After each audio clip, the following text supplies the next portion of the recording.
Si mumesikia ule jamaa wa pepo ya mambo ya ukabila? Ule anazunguka, akifika hapa anasema nyinyi Waluya, akifika pale anasema nyinyi wa Kisii, akifika pale anasema nyinyi Waria, akifika pale anatukana wananchi wa sehemu hiyo.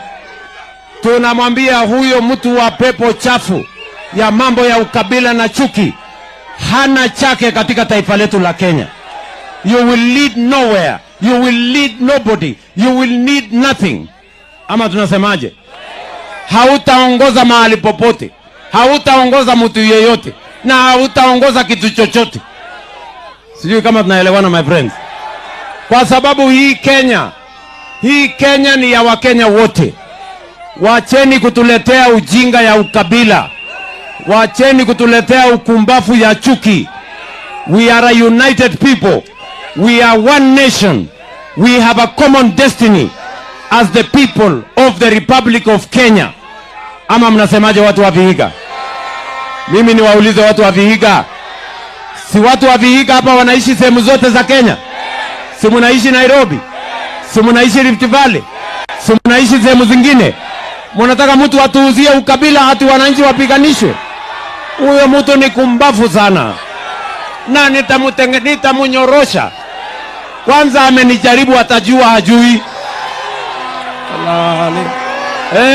Atajua hajui.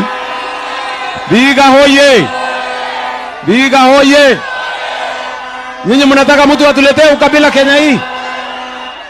Wewe mtu pepo chafu ya ukabila, wewe hauna nafasi katika Kenya hii. Ama mnasemaje watu wa Vihiga? Si tumeungana? Si tumeshirikiana?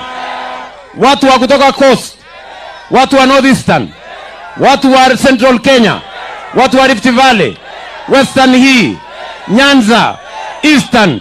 Sisi ni ndugu moja, tusikubali wajinga watu wa kuletea sisi ukabila. Kakamega, nimeambiwa hapa tuambie riswa. Hiyo watu ya ukabila? Watu ya ukabila? Watu wa chuki? Watu wa chuki? Ule mtu ya pepo mbaya ya ukabila? Riswa. Basi hapa niko na ndugu zangu, viongozi wenzangu, niko na my friend PCS Mheshimiwa Omwami, mwana wa Hana, Musalia Mudavadi, akuja hapa atusalimie.